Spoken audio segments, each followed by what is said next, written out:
bercé de mon âme, je m'abandonne à toi.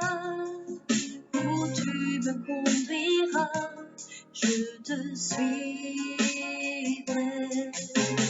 Car j'ai fait le choix d'obéir à ta voix. Où tu me conduiras, j'irai. Amen. Chères auditrices, chers auditeurs, merci d'être connectés encore ce soir pour continuer notre aventure. Avant toute chose, nous allons prier et remettre cette séance entre les mains de notre Père Céleste. Père, nous te remercions pour ta fidélité. Il t'a plu de nous réveiller en bonne santé, de nous maintenir en santé, de nous donner l'énergie et de nous conduire par ton esprit pour parcourir les Saintes Écritures. Nous te remercions pour la vie de toutes les personnes qui sont connectées en direct en ce moment, en train d'écouter cette émission sur African Revival Radio.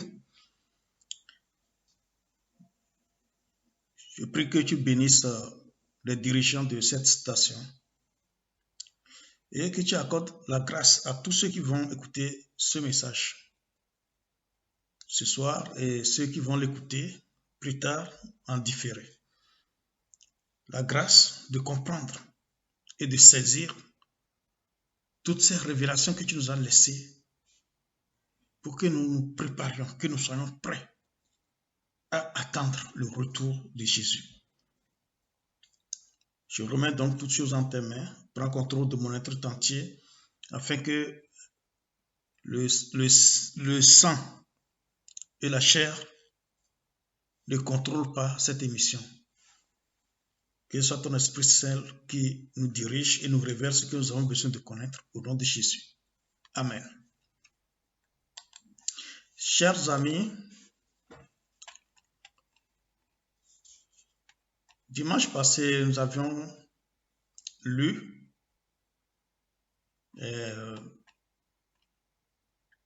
plusieurs passages où nous avons parlé des choix qui seront présentés, des choix auxquels nous serons exposés. Il n'y a que deux choix. Soit nous fermons les yeux et nous nous enfonçons dans le mur, c'est-à-dire nous prenons la vie telle qu'elle est et nous vivons tout simplement. Nous acceptons tout ce que le monde nous propose jusqu'à ce que ce jour nous surprenne, le grand jour. Ou bien nous nous réveillons en ce moment, nous prenons les choses au sérieux, nous préparer pour ne pas perdre la récompense que tu as pour nous. Le choix que nous avons fait est très difficile et nous avons besoin de toi.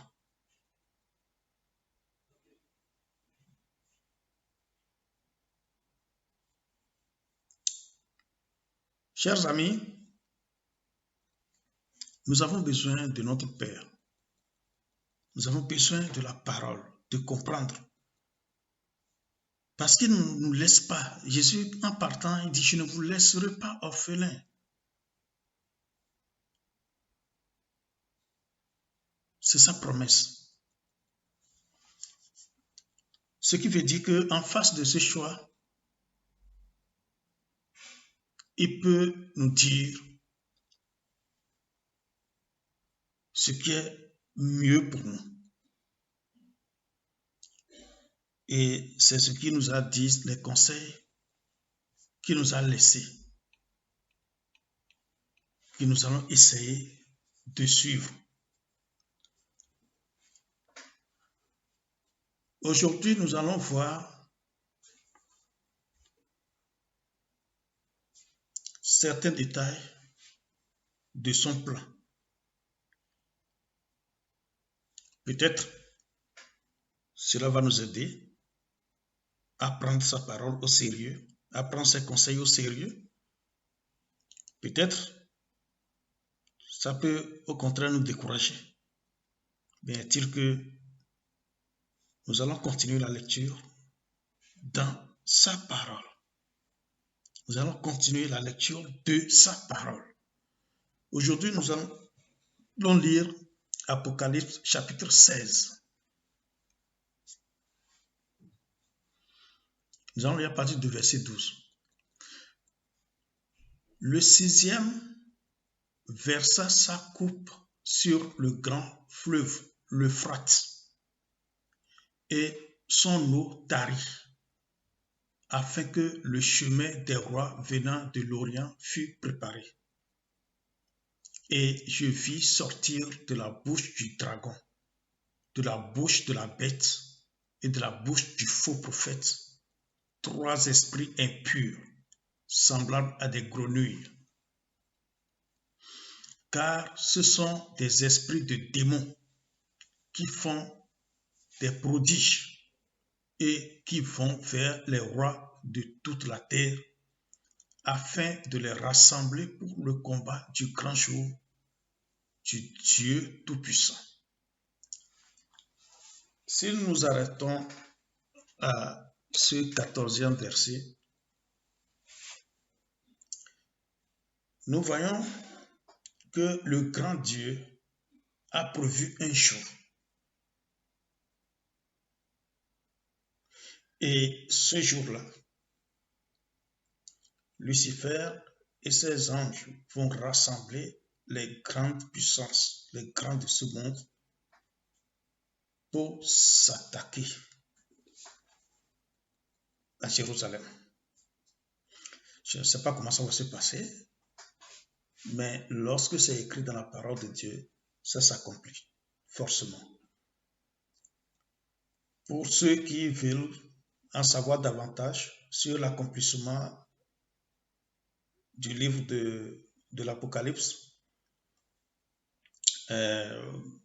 renseignez-vous soit à la radio ou à travers le support par lequel vous allez recevoir ce message.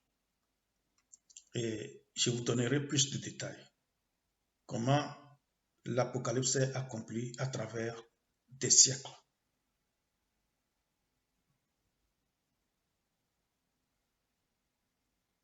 Certaines personnes disent que si Dieu existe, pourquoi il y a des malheurs, pourquoi il y a des guerres, tout. La Première Guerre mondiale est dans la Bible.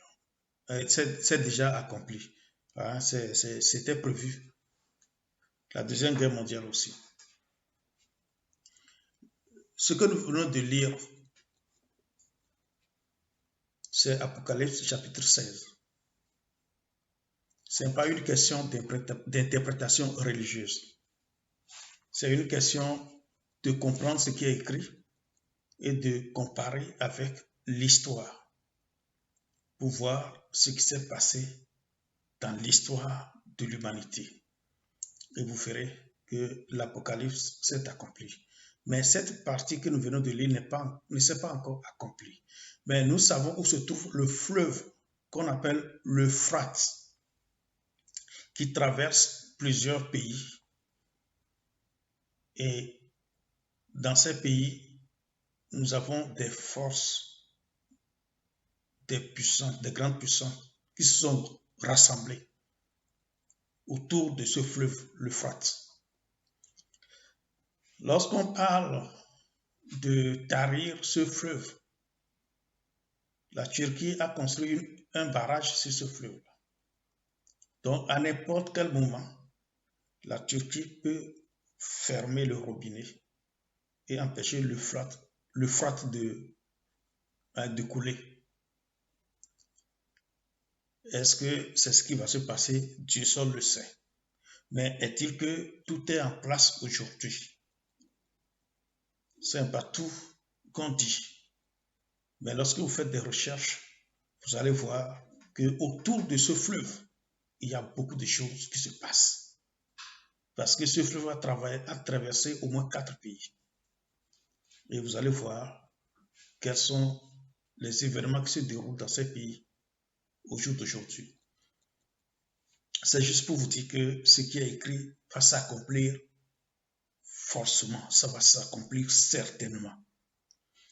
Le verset 15 dit, « Voici, je viens comme un voleur. Heureux celui qui veille et qui garde ses vêtements, afin qu'il ne marche pas nu et qu'on ne voit pas sa honte. » Verset 16, « Ils les rassemblèrent dans le lieu appelé en hébreu Armageddon. » Le verset 15 est une parenthèse que le Seigneur même a donné à son ami Jean, qui a reçu la révélation. Donc, le verset 15, c'est Jésus même qui parlait. Et Jean continue le récit dans le verset 16, où il dit, ils les rassemblèrent dans le lieu appelé en hébreu Armageddon. Donc, c'est la suite du verset 14 qui se retrouve dans le verset 16. Le verset 15 est une parenthèse. Verset 17. Le septième versa sa coupe dans l'air, et il sortit du temple, du trône, une voix forte qui disait, « C'en est fait. » Et il eut des éclairs, des voix, des tonnerres et un grand tremblement de terre, tel qu'il n'y en avait jamais eu depuis que l'homme est sur la terre, un aussi grand tremblement de terre. Et la grande ville fut divisée en 3 parties, et les villes, les nations tombèrent, et Dieu se souvint de Babylone la grande pour lui donner la coupe du vin de son ardente colère. Et toutes les îles s'enfuirent, et les montagnes ne furent pas retrouvées.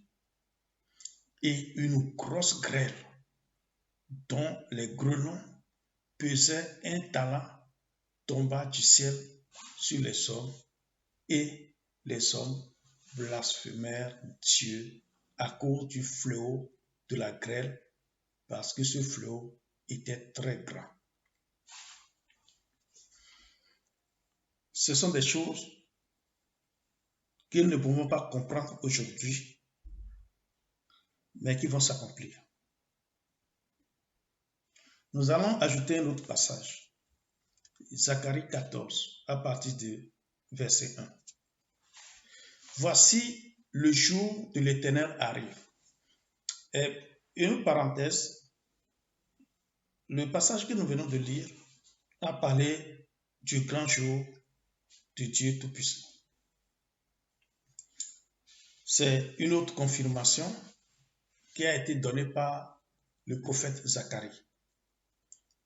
Donc, je vais le lire et nous allons entendre ce que le prophète Zacharie avait écrit.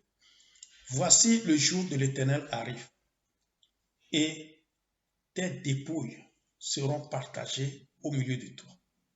Je rassemblerai toutes les nations pour qu'elles attaquent Jérusalem.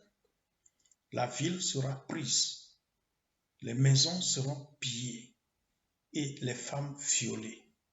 La moitié de la ville ira en captivité, mais le reste du peuple ne sera pas exterminé de la ville. L'Éternel paraîtra et il combattra ces nations, comme il combat au jour de la bataille. Ses pieds se poseront en ce jour sur la montagne des Oliviers qui est vis-à-vis de Jérusalem du côté de l'Orient. La montagne des Oliviers se fendra par le milieu, à l'Orient et à l'Occident, et il se formera une très grande vallée. Une moitié de la montagne reculera vers le septentrion et une moitié vers le midi.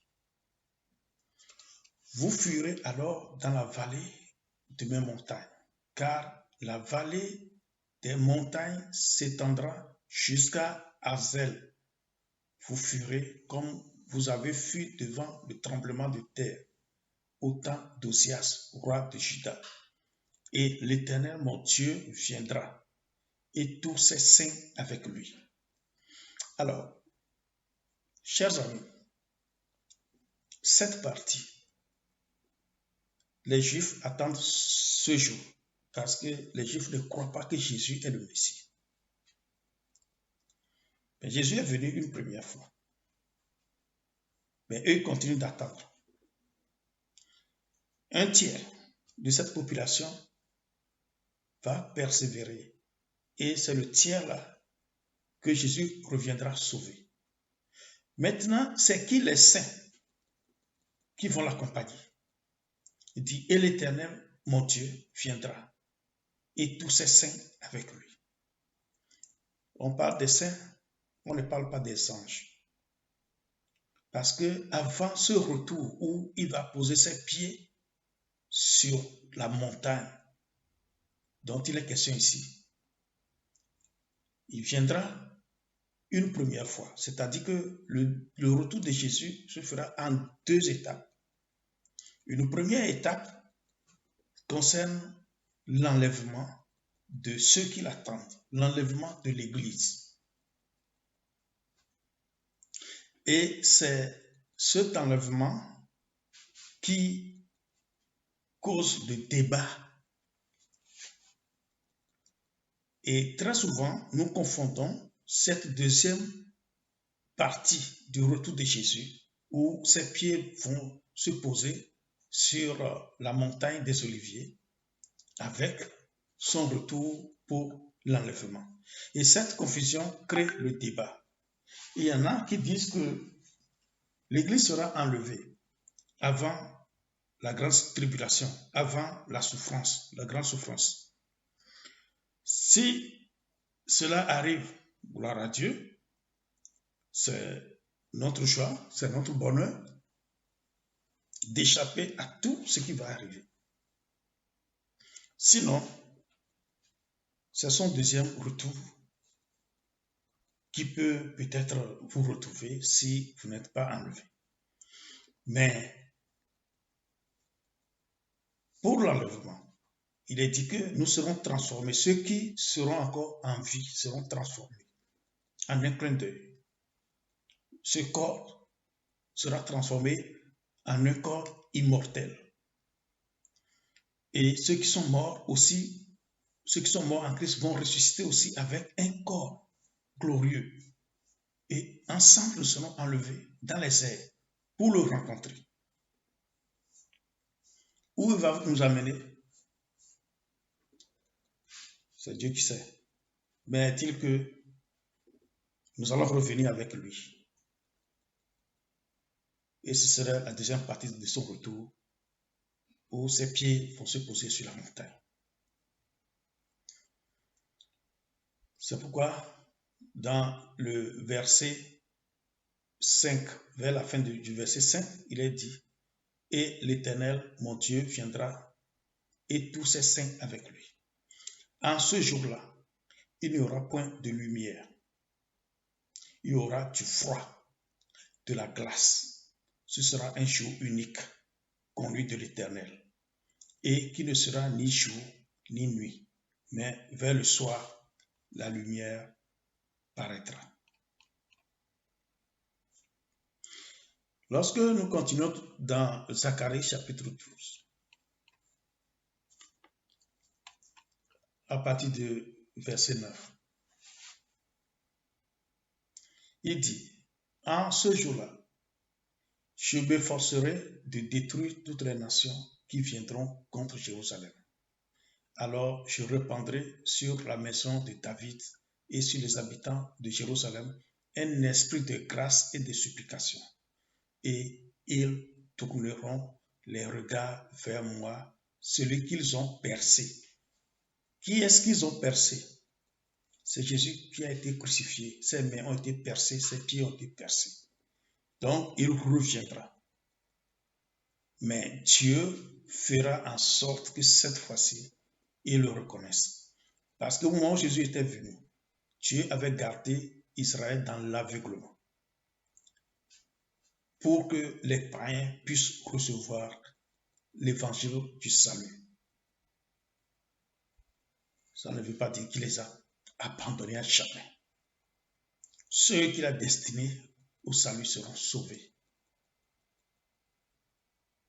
Il les sauvera parce que lui-même mettra dans leur cœur un esprit de grâce et de supplication pour qu'ils se tournent vers le seul vrai Dieu. Jésus reviendra. Ils vont le reconnaître que c'est lui le sauveur. Et là, la Bible dit quoi? La Bible dit qu'ils pleureront sur lui comme on pleure sur un fils unique. Ils pleureront amèrement sur lui comme on pleure sur un premier-né. Pourquoi? Ils vont dire, waouh, donc c'est toi le Messie? Mais nous n'avons jamais cru, on nous a dit, nous n'avons jamais cru. Ils vont pleurer, ils vont pleurer. C'est ce qui est écrit dans Zacharie. Alors, verset 11 dit, en ce jour-là, le deuil sera grand à Jérusalem, comme le deuil d'Adrimon dans la vallée des Megiddo. Ne me demandez pas de vous expliquer, je n'ai pas fait de recherches là-dessus. Verset 12 dit quoi? Le pays sera dans le deuil, chaque famille séparément. La famille de la maison de David séparément et les femmes à part. La famille de la maison de Nathan séparément et les femmes à part. Bon, etc., etc. Vous pouvez lire la suite. Vous savez, le choix qui nous est donné de faire n'est pas un choix facile, ou bien le choix que nous ferons ne sera pas facile. Si tu résistes, tu dis, je ne vais pas accepter la marque, je ne vais pas suivre les injonctions de l'Antéchrist, tu vas subir des sanctions. Tu vas dire, de quelles sanctions? Vous savez que si un pays résiste aujourd'hui à la communauté internationale, elle obtient ou bien elle subit des sanctions économiques, vous le savez tous. Donc, il y a déjà des structures pour sanctionner non seulement un pays, mais des individus. Et avec notre fameuse maladie qui est sur toutes les lèvres, il y a des décisions qui sont prises. Dans chaque coin du monde, chacun va de son autorité et prend des décisions. Et ces décisions, quand vous voyez les conséquences, c'est pour brimer individuellement les gens. Je ne sais pas si le moment est déjà arrivé ou c'est un entraînement, mais ce qui va se passer ressemble exactement à ces genres de décisions qui seront prises. C'est-à-dire que une autre personne décide pour toi. Ta liberté est terminée. Tu ne peux plus avoir la liberté de faire ce que tu veux. On te l'impose, on t'impose ce que tu dois faire. Et si tu ne le fais pas, tu seras sanctionné. Ceux qui aiment la liberté, commencez à chercher une autre liberté parce que c'est terminé la liberté. On aura un monde sans monnaie. Pour ceux qui créent franc CFA, franc quoi, ou vos monnaies, ou dollars, ou euros, livres sterling, il va arriver un temps où il n'y aura plus ça. Et si nous parlons de ça aujourd'hui, je sais que ce n'est plus nouveau pour vous. Vous savez déjà ce qui se passe. Vous voyez qu'il y a des monnaies qui ne sont plus des monnaies structurelles, mais des monnaies qui n'ont de fondement que la technologie. Vous le voyez déjà. Et le monde court vers ces monnaies. Donc, il n'y aura plus des pièces ou bien des billets de banque. Il y aura la fusion des religions. Bon, ça a commencé il y a très longtemps. On a commencé avec un joli mot, l'écuménisme, pour permettre à des religions de se fédérer. C'est-à-dire, chaque paroisse va exister, mais on fera les mêmes choses, les mêmes pratiques.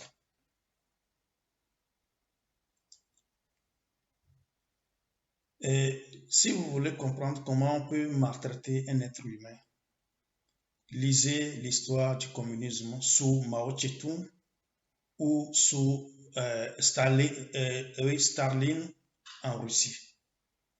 Et vous verrez comment l'on peut persécuter un être humain individuellement.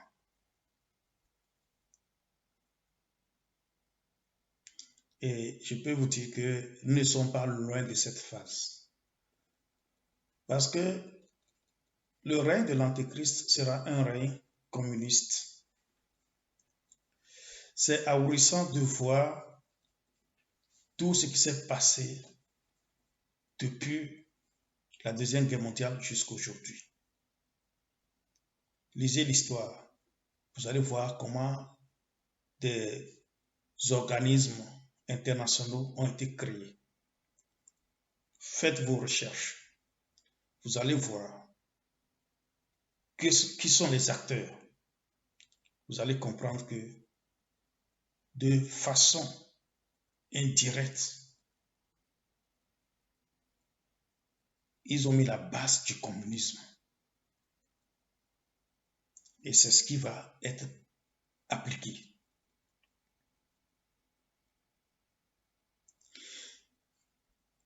Chers amis, lorsqu'on parle de la disparition de la liberté individuelle, c'est à un niveau où vous qui êtes habitués avec la démocratie, commencez à oublier ce mot. Oui, ça ne va plus exister. Continuez à chercher et vous me donnerez raison si vous cherchez sérieusement. Maintenant, que faire à partir de ce moment?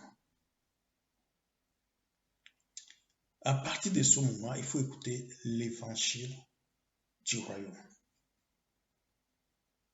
C'est ce que Jean-Baptiste a prêché, l'évangile du royaume. Quand vous lisez Matthieu chapitre 3, verset 1 à 2, il est écrit: en ce temps-là parut Jean-Baptiste, prêchant dans le désert de Judée. Il disait: repentez-vous, car le royaume des cieux est proche. Jean est celui qui avait été annoncé par Isaïe le prophète lorsqu'il dit: c'est ici la voix de celui qui crie dans le désert. Préparez le chemin du Seigneur, aplanissez ses sentiers. Ça, c'est la prédication de Jean-Baptiste. Il a prêché le royaume de Dieu. Il dit: repentez-vous, car le royaume des cieux est proche. Juste après Jean, Jésus a prêché. Qu'est-ce que Jésus a prêché? Jésus a prêché le royaume de Dieu. Matthieu 4, verset 23. Jésus parcourait toute la Galilée, enseignant dans les synagogues, prêchant la bonne nouvelle du royaume et guérissant toute maladie et toute infirmité parmi le peuple. Vous voyez, Jean a prêché le royaume des cieux.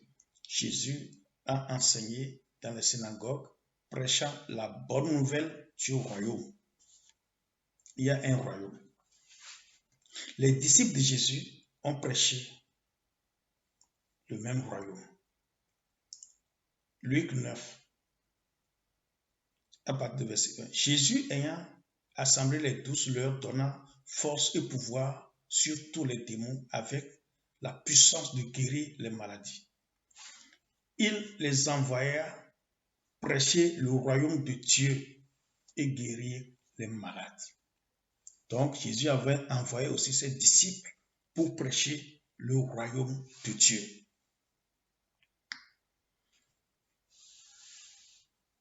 Je vous avais raconté l'histoire de l'enlèvement.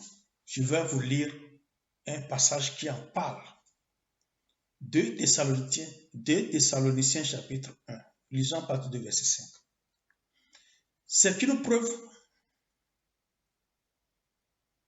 du juste jugement de Dieu pour que vous soyez jugés dignes du royaume de Dieu pour lequel vous souffrez. C'est Paul qui a écrit. Parce que les chrétiens ne sont pas aimés. C'est-à-dire le chrétien qui connaît la parole, qui connaît l'évangile du royaume, a un comportement différent. D'abord, Lucifer ne l'aime pas.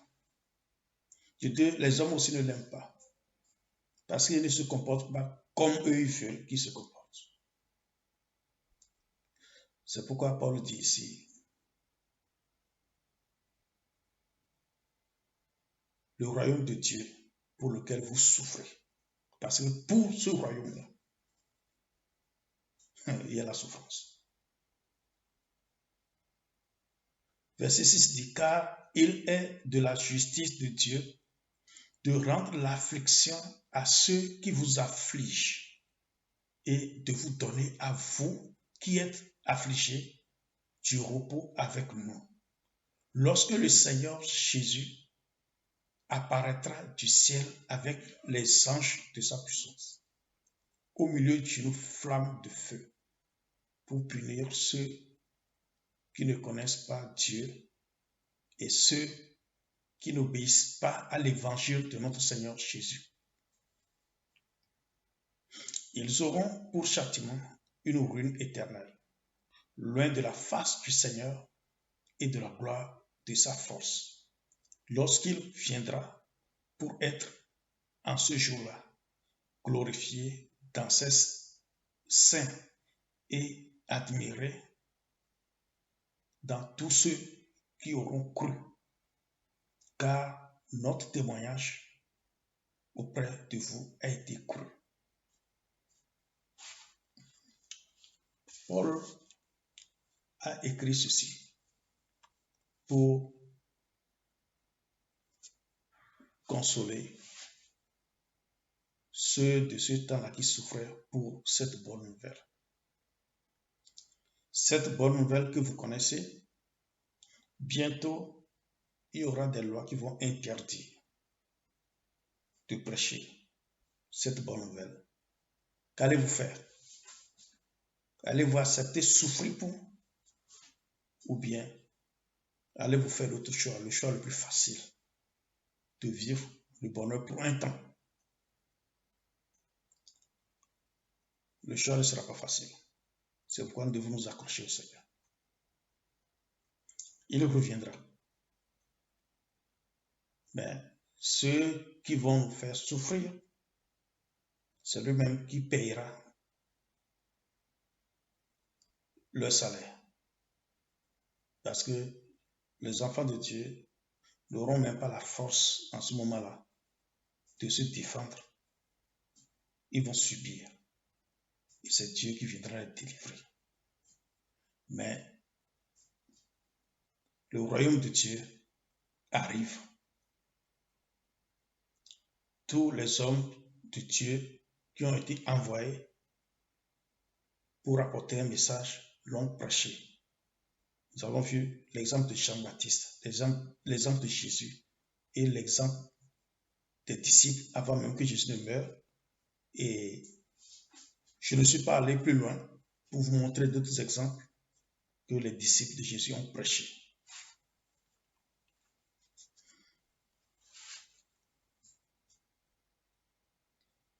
Nous n'allons pas nous arrêter sur une information négative seulement.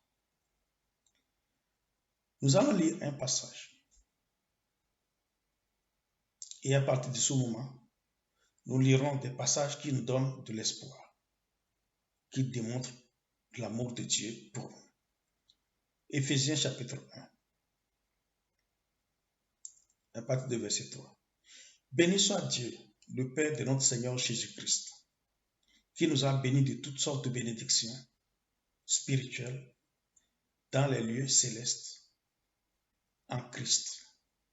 En lui, Dieu nous a élus avant la fondation du monde pour que nous soyons saints et irrépréhensibles devant lui, nous ayant prédestinés dans son amour à être ses enfants d'adoption par Jésus-Christ, selon le bon plaisir de sa volonté, à la louange de la gloire de sa grâce qui nous a accordé en son bien-aimé.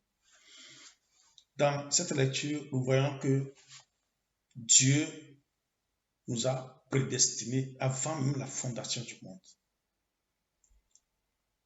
Ce n'est pas aujourd'hui que nous allons faire des efforts. Nous sommes prédestinés. Et c'est pourquoi nous aimons l'évangile du royaume. Et vous aussi qui aimez l'évangile du royaume, sachez que vous avez été prédestinés. Et rien ne peut vous empêcher d'entrer dans le royaume de votre Père. Verset 7 dit, en lui nous avons la rédemption par son sang, la rémission des péchés, selon la richesse de sa grâce, que Dieu a répandue abondamment sur nous par toute espèce de sagesse et d'intelligence, nous faisant connaître le mystère de sa volonté, selon le bienveillant dessein qu'il avait formé en lui-même, pour le mettre à exécution lorsque les temps seraient accomplis, de réunir toutes choses en Christ, celles qui sont dans les cieux et celles qui sont sur la terre. En lui, nous sommes aussi devenus héritiers, ayant été prédestinés suivant la résolution de celui qui opère toutes choses d'après le conseil de sa volonté, afin que nous servions à la louange de sa gloire, nous qui d'avance avons espéré en Christ. En lui, vous aussi, après avoir entendu la parole de la vérité, l'évangile de votre salut, en lui, vous avez cru et vous avez été scellés du Saint-Esprit qui avait été promis, lequel est un gage de notre héritage pour la rédemption de ceux que Dieu s'est acquis à la louange de sa gloire. Je crois que les mêmes mots sont revenus plusieurs fois. Quelle est l'autre promesse que nous allons voir avant de nous séparer? C'est Ésaïe 44, à partir du verset 21. Là, il est écrit, « Souviens-toi de ces choses, ô Jacob, ô Israël, car tu es mon serviteur. Je t'ai formé, tu es mon serviteur. Israël, je ne t'oublierai pas. J'efface tes transgressions comme un nuage et tes péchés comme une nuée. Reviens à moi, car je t'ai racheté. Cieux, réjouissez-vous, car l'Éternel a agi. Profondeur de la terre, retentissez d'allégresse. Montagne éclatée en cris de joie. Vous aussi, forêt, avec tous vos arbres, car l'Éternel a racheté Jacob. Il a manifesté sa gloire en Israël. Nous allons sauter pour aller lire le verset 26 qui dit, « Je confirme la parole de mon serviteur et j'accomplis ce que prédisent mes envoyés. Je dis de Jérusalem, elle sera habitée, et des villes de Juda, elles seront rebâties, et je relèverai leurs ruines. Je dis à l'abîme, dessèche-toi. Je tarirai tes fleuves. Je dis de Cyrus, il est mon berger, et il accomplira toute ma volonté. Il dira de Jérusalem qu'elle soit rebâtie, et du temple qu'il soit fondé. Cyrus, dont il est question ici, c'est un roi païen. Dieu l'appelle mon berger, Dieu l'appelle mon serviteur, qui va accomplir sa volonté. C'est juste pour vous dire que le Dieu dont nous parlons est le Dieu de toute la terre. Ce n'est pas le Dieu des chrétiens, c'est le Dieu de toute la terre. Il domine sur tout, sur toute autorité. Donc, ce que nous disons, ce que nous racontons, c'est Dieu même qui veille pour que cela arrive. Donc, il n'est pas question de dire nous allons jeûner, prier pour que Dieu enlève ces choses. L'Apocalypse, vous ne pouvez pas prier contre. Vous ne pouvez rien demander à Dieu pour qu'il change cela. Cela va arriver et l'être humain ne pourra rien. Même ceux qui vont l'exécuter, eux croiront faire leur propre volonté sans savoir qu'ils font ce que Dieu Tout-Puissant leur a demandé de faire. Cyrus, Dieu l'appelle mon berger, mon serviteur, un roi qui n'a jamais entendu parler de ce Dieu, jusqu'à ce que Daniel ne lui explique. Et alors, il a bâti le temple de Jérusalem. Ça, c'est dans l'ancien temps. Ça, c'est passé. Le temple sera rebâti cette fois-ci par celui que Dieu aura choisi. C'est Dieu qui dirige tout. Lucifer aussi est au service de Dieu. Il accomplit sa volonté. La volonté de Dieu, qu'il le veuille ou non. En ce qui nous concerne, le Seigneur nous exhorte à retourner à l'évangile du royaume, pour attendre son retour. Que Dieu vous bénisse et on se retrouve dimanche prochain si ne revenez pas nous chercher au cours de la semaine. Père, nous te remercions pour ce que nous avons partagé aujourd'hui. Aide-nous à comprendre quel est ton plan pour notre vie. Aide-nous à recevoir l'évangile du royaume pour être prêt pour le jour où Jésus viendra nous chercher. Merci. Au nom de Jésus. Chers amis, à dimanche prochain. Soyez bénis au nom de Jésus. Au revoir.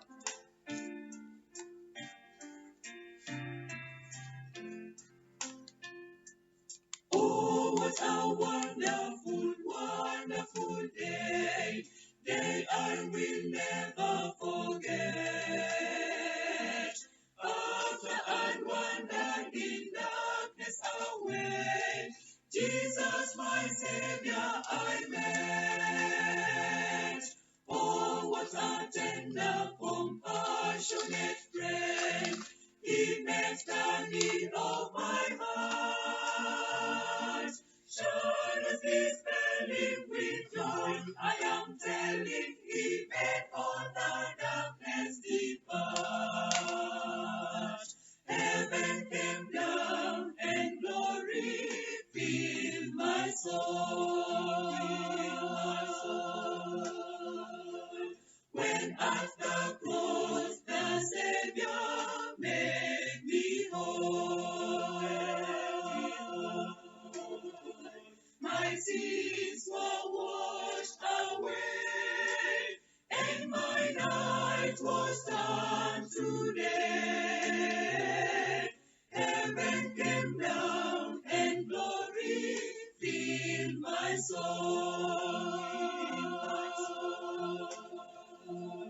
Born of the Spirit with life from above, into God's family divine.